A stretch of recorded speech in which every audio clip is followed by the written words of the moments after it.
প্রিয় দর্শকবৃন্দ, আপনারা যে গাছটি দেখতে পাচ্ছেন এটি সুন্দরগঞ্জ উপজেলার তারাপুর ইউনিয়নের ঘগোয়া ব্যাপারীপাড়ায় অবস্থিত গাছটির আনুমানিক বয়স প্রায় 300 থেকে 400 বছর।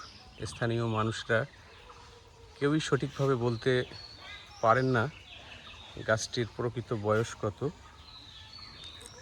যাকেই জিজ্ঞেস করেছি সেই বলছে আমরা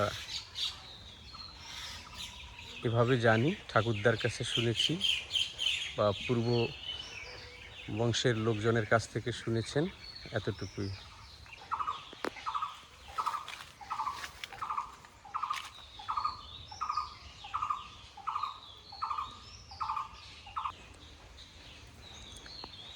গাছটি অনেক বড় জায়গায় ছড়িয়ে পড়েছে তার শিকড়।